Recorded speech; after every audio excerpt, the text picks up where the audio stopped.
What's the hardest thing about writing? Well, it's getting started. Maybe you're having a hard time coming up with a story idea, or you're stuck on where to take your story next.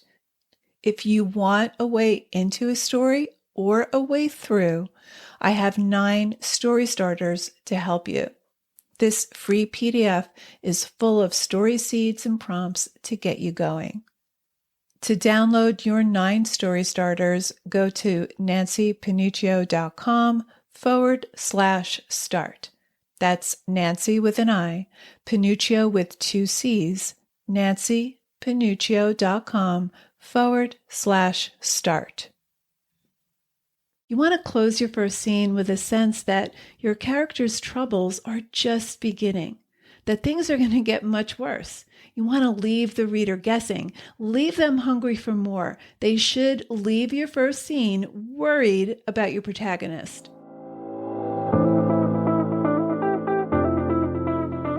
Writer Unleashed is for you, a writer who has a story you want to bring onto the page and into the hearts and minds of readers. I'm Nancy Panuccio, writer, editor, and writing coach. And each week, we'll explore techniques, mindsets, and inspiration for writing stories readers can't put down. Thanks for spending some time with me today. Now let's begin.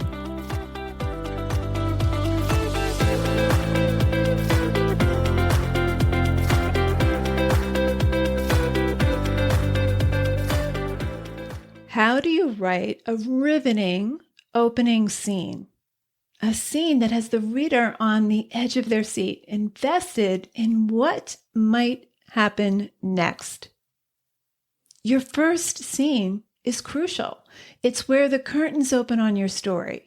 It's what sets your story in motion. So you want to craft this scene with intention.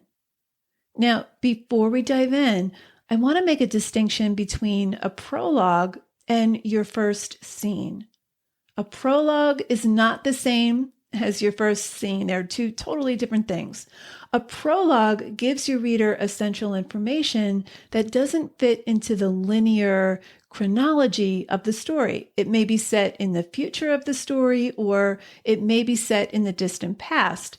Fantasy novels, for example, often benefit from giving the reader essential information that the story can't or won't be able to deliver just yet. Lucy Grealy's memoir, Autobiography of a Face, starts with a prologue, and it's a memoir. Now, this prologue is useful because we learn that her face is disfigured and that it's a source of distress for her. It introduces us to Lucy's struggle with self-image. So in talking about your first scene, I'm not talking about prologues. That's a separate discussion. Sometimes writers think that a prologue is a great way to hook the reader, but not all stories benefit from prologues. And if you do your first scene right, you won't need a prologue. You'll be able to hook your reader without it. So let's get to it. Your first scene should accomplish 3 essential things. Number 1, introduce your protagonist and the significant situation. The significant situation sets your plot in motion, and it gives us insight into your character's inner or outer struggles. Number 2, hint at conflict and complications to come. You want to keep the reader a little off balance here. And number 3, end your first scene with your protagonist in trouble or uncertainty about their future. Now, your first scene is not for delving too much into character development. You want to focus on action. This is not where you want to go into long detours of backstory. So let's dive in. There are 5 core elements to a riveting first scene. Number 1, setting. Where is your protagonist as his first problem unfolds? Details matter here. Bring in sights, sounds, smells. The details you bring into place give you authority. For example, in Neil Gaiman's American Gods, the first scene puts us inside a prison. Now, when I first read that scene, and even now, Neil Gaiman describes the prison with such authority, I believe he's experienced it. I believe he's been inside this prison. Now, we also learn that Shadow has been doing time for the last 3 years and that he's about to be released. We learn that he's been practicing coin tricks during his incarceration to kill time. We meet some of his prison mates. There's Loki, who has a scarred smile, and Iceman, who's described as being the same size and shape of a Coke machine. There's Lysmith, who kept his orange blonde hair pretty much shaved. You could see the lines of his skull.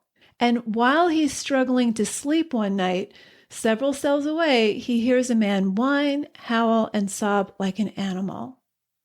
The details are woven into the action to give us this vivid sense of place.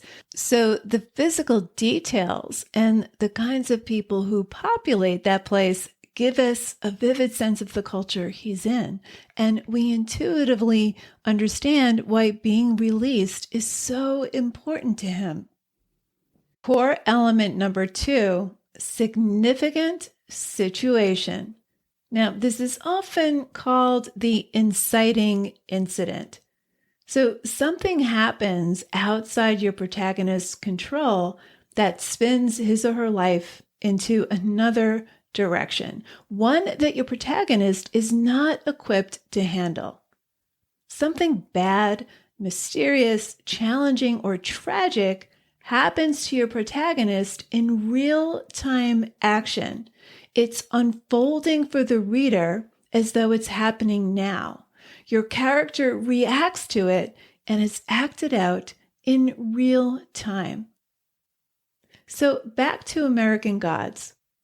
So far, we know what Shadow wants to do as soon as he's free. He wants to be home with his wife.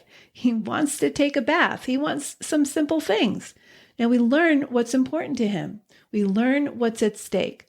We learn that he wants to get out of jail and stay out of trouble for the rest of his life. We also learn that he's got a job lined up with his best friend, Robbie. So he's got a lot to look forward to. He's not just getting dumped on the street. He actually has a life to go back to. So here's the significant situation. He's called into the warden's office, and now he's thinking, maybe I'm not getting released. Maybe I'm actually going to do more time. Here's how the incident plays out. The warden's face was oblong with gray hair cut into a military bristle cut. He smelled of Old Spice. Behind was a shelf of books, each with the word prison in the title. His desk was perfectly clean, empty, but for a telephone and a tear off the pages far side calendar. He had a hearing aid in his right ear. So again, we're getting a really strong sense of place. We know where we are. We're in that room with him. Let's continue. Please sit down, the warden said. Shadow sat down at the desk, noting the civility. The warden opened a desk drawer and took out a file, placed it on his desk. Says here you were sentenced to 6 years for aggravated assault and battery. You've served 3 years.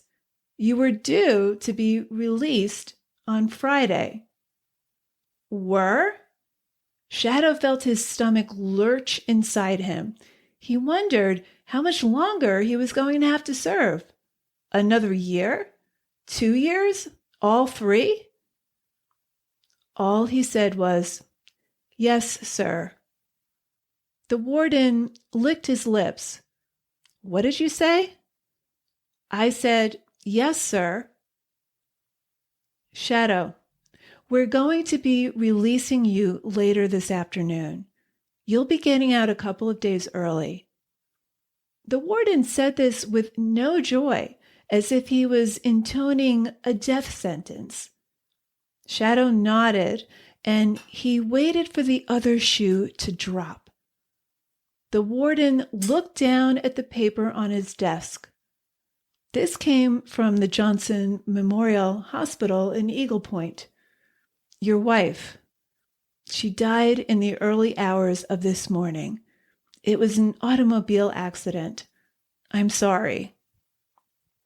Okay, so this is where his life is about to take an unexpected turn. His life has been upended.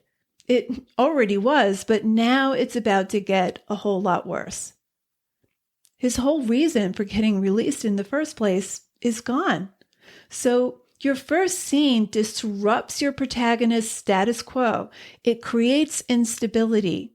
It shakes your protagonist to his core. Now, this significant situation takes place towards the end of the first scene, and it sets the rest of the novel in motion. Here's the significant situation in Lucy Grealy's memoir, Autobiography of a Face. Kapow!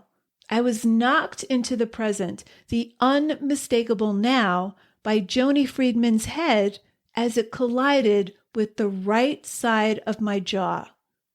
Up until that moment, my body had been running around within the confines of a circle of fourth grade children gathered for a game of dodgeball, but my mind had been elsewhere.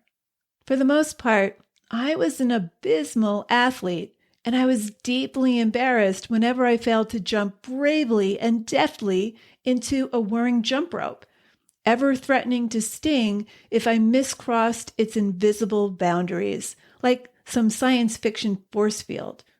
Or worse, when I was the weak link yet again in the school relay race. How could one doubt that the order in which one was picked for the softball team was anything but concurrent with the order in which life would be handing out favors? Now, this memoir starts out with a prologue, as I said, and we already know that her face is disfigured and that it's a source of shame for her and that she's self-conscious about people's reactions. We also know from the prologue that she's undergone chemotherapy. The first scene gives us the significant event that led to the discovery of the cancer and the facial disfigurement that followed. So this significant situation captures the ongoing conflict that she faces throughout the memoir. This memoir is not about cancer. It's about feeling ugly, about being rejected by her peers. The conflict between wanting to be loved for who she truly is while wishing to look perfect. This incident starts out with the collision in the schoolyard and then drives home her feelings of not being good enough, of not feeling accepted by her peers. So, number one, a vivid sense of place, and number two, a significant situation that alters your protagonist's life. It might be a crisis as Shadow experiences, or the first time the character realizes something's wrong, as in Autobiography of a Face. So everything is thrown off balance. It's where life as your character knows it is about to give way. It's that moment of then. Core element number 3, pacing. Now, first scenes typically move at a faster clip, and that's because you need to hook the reader into the action. You want readers to feel invested in your protagonist's situation, so you want to avoid bogging the pace down with exposition and long detours into backstory. You want to match your pace to the scene's emotion. For example, if your protagonist is being held up at gunpoint, the pace is going to be quick.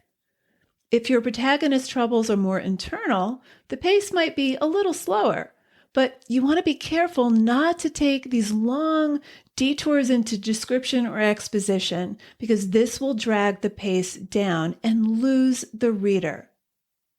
The first scene in Neil Gaiman's American Gods moves a little slower because it's setting up the significant situation.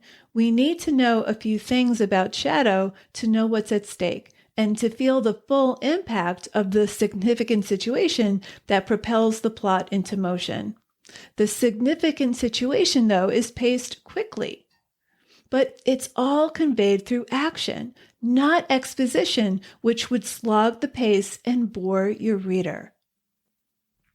Lucy Grealy's memoir launches straight into the defining moment, the collision in the schoolyard. This opening scene is short. It's about 3 pages.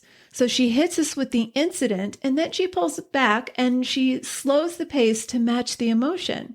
She talks about the pain of peer pressure and not feeling good enough or not being chosen. And then she brings us back to the pain in her jaw. So we get her thoughts, the character thought, which, by the way, is action, character thought, and she moves our attention back and forth between the physical throbbing of her jaw and her feelings of inadequacy. But how do you get essential information established without exposition? How do you get things like what your protagonist looks like, or how old he is, or what got him into where he is on page 1? Listen to how Neil Gaiman slips in those character details. A month before he was due to be released, Shadow sat in a chilly office facing a short man with a port wine birthmark on his forehead. They sat across a desk from each other. The man had Shadow's file open in front of him and was holding a ballpoint pen. The end of the pen was badly chewed. "You're 32 years old?" "Yes, sir." "You look younger." "Clean living." "Says here you've been a model inmate." "I learned my lesson, sir." "Did you? Did you really?" He looked at Shadow intently, the birthmark on his forehead lowering. Shadow thought about telling the man some of his theories about prison, but he said nothing.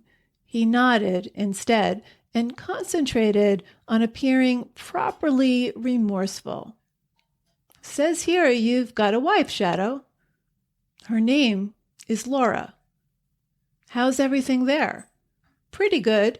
She got kind of mad at me when I was arrested, but she's come down to see me as much as she could. It's a long way to travel. We write, and I call her when I can." "What does your wife do?" "She's a travel agent. Sends people all over the world."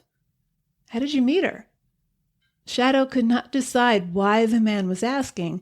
He considered telling him it was none of his business, then said, "She was my best buddy's wife's best friend. They set us up on a blind date. We hit it off." "And you've got a job waiting for you?" "Yes, sir. My buddy Robbie, the one I just told you about, he owns the Muscle Farm, the place I used to train. He says my old job is waiting for me." An eyebrow raised. "Really?" "Says he figures I'll be a big draw, bring back some old timers, and pull in the tough crowd who want to be tougher." The man seemed satisfied. He chewed the end of his ballpoint pen, then turned over the sheet of paper. "How do you feel about your offense?" Shadow shrugged. "I was stupid," he said, and meant it. The man with the birthmark sighed. He ticked off a number of items on a checklist. Then he riffed through the papers in Shadow's file. "How are you getting home from here?" he asked. "Greyhound?" "Flying home. It's good to have a wife who's a travel agent." The man frowned, and the birthmark creased. "She sent you a ticket?" "Didn't need to. Just sent me a confirmation number." "Electronic ticket. All I have to do is turn up at the airport in a month and show 'em my ID, and I'm out of here."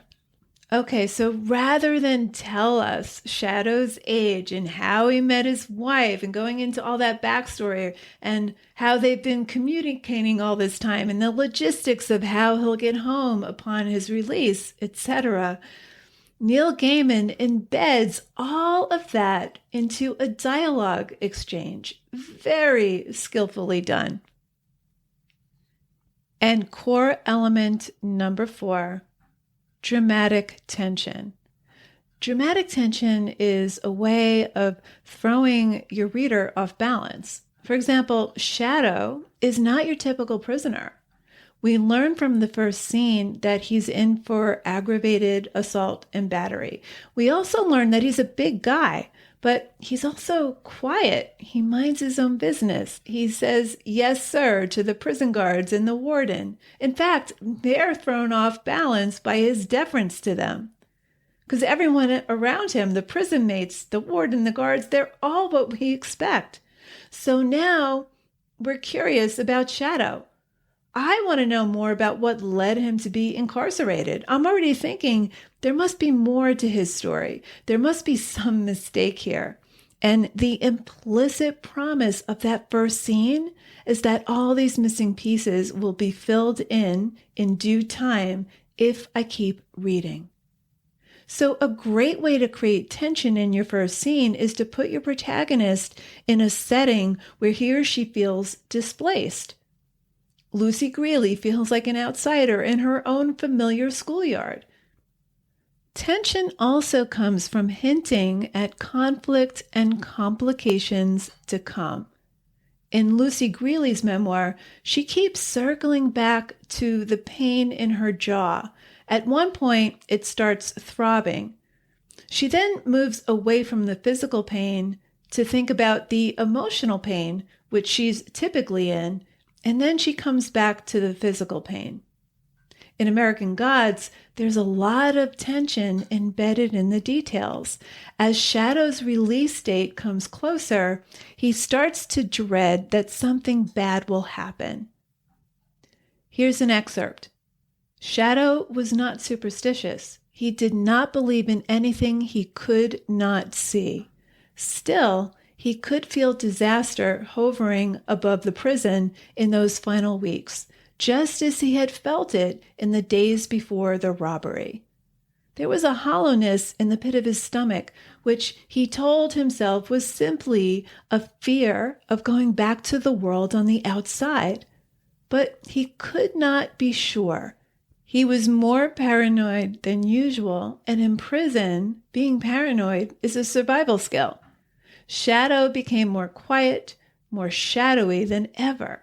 He found himself watching the body language of the guards, of the other inmates, searching for a clue to the bad thing that was going to happen, as he was certain it would. So this is a great way of creating narrative tension. And then a few nights before he's set to be released, he can't sleep. There's an inmate a few cells down wailing like an animal. So the author leaves us all these breadcrumbs to foreshadow that something bad's about to happen. And this creates narrative tension, and it keeps us reading.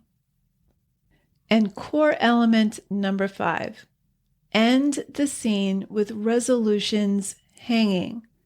You want to close your first scene with a sense that your character's troubles are just beginning, that things are going to get much worse. You want to leave the reader guessing, leave them hungry for more. They should leave your first scene worried about your protagonist. So at the end of that first scene in American Gods, I'm really worried for Shadow. I want to know how he'll cope being a free man while grieving the loss of his wife. Here's how Neil Gaiman ends that first scene. So remember, Shadow has just been told that his wife died that morning. The warden says she died in the early hours of this morning. It was an automobile accident. I'm sorry.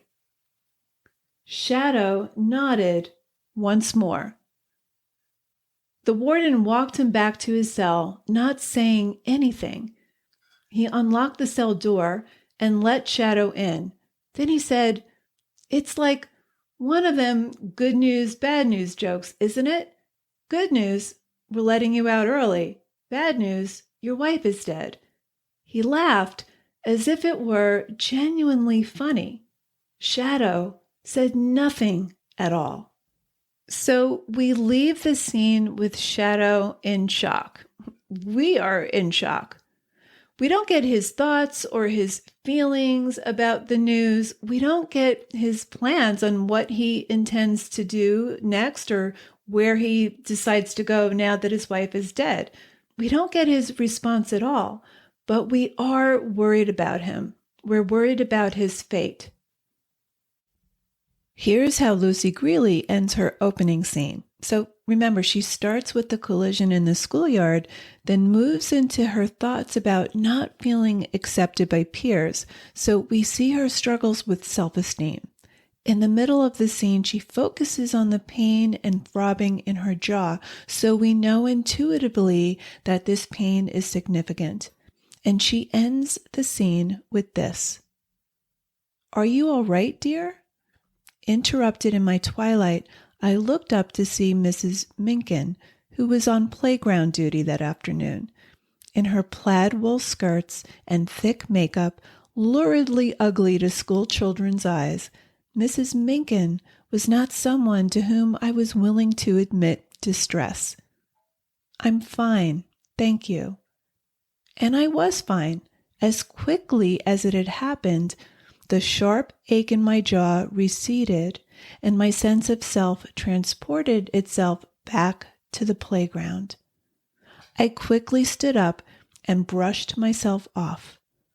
The looming issue now was how far back in line I would have to stand because of this bothersome delay. By the time I was back in the classroom, I had forgotten the incident entirely.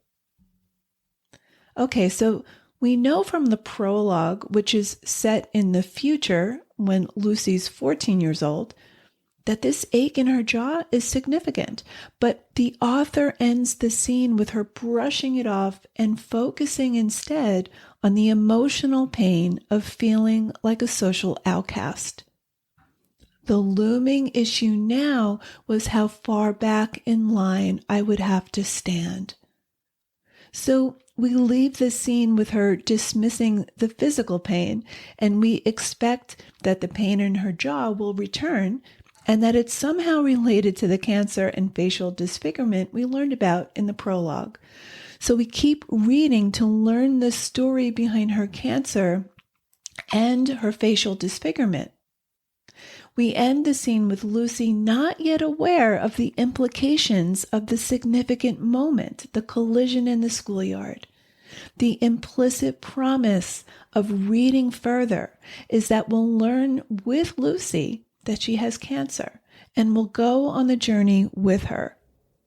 So you want to leave the scene before your character makes a major decision on his or her next step, or a plan, or even before they're aware of how much trouble they're in, as Lucy Grealy does in her memoir. Remember, you'll be leaving hints about the trouble your protagonist is in the middle of the scene. We've covered a lot here, so let's wrap this up. To write a riveting first scene, use these 5 core elements. Number 1, a strong sense of place.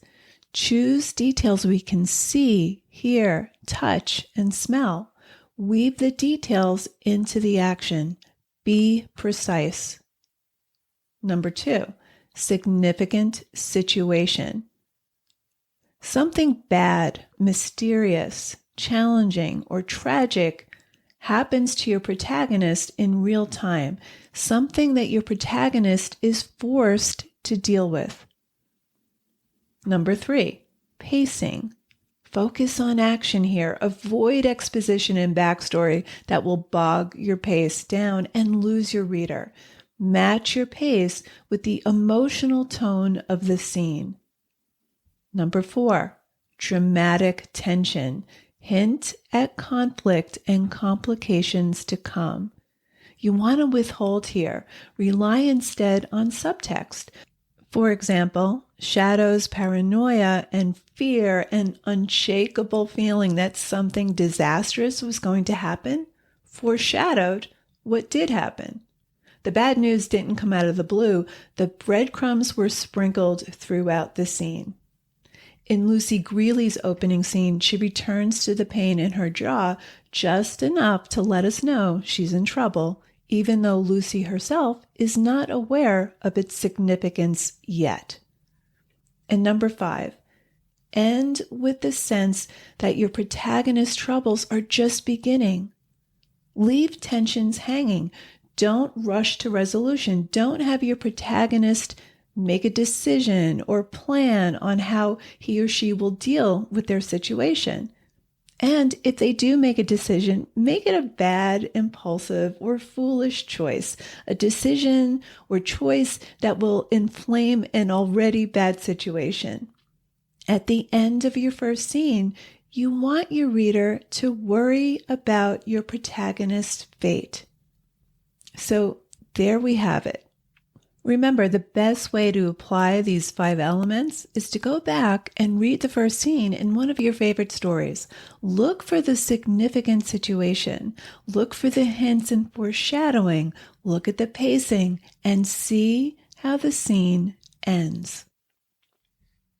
Thank you so much for listening to today's episode of Writer Unleashed. If this episode resonated with you, please go leave a review on Apple Podcasts or wherever you listen to podcasts. Reviews are key to keeping Writer Unleashed on the top of the charts where other writers can find us. I'll see you next week with a brand new episode. In the meantime, join us on our private Facebook group, Writer Unleashed Community. It's totally free to join. And if you want more free resources plus writing tips I only share in email, sign up over at nancypanuccio.com. I'll see you next week, same time, same place. Till then, keep writing, and I'll talk to you soon.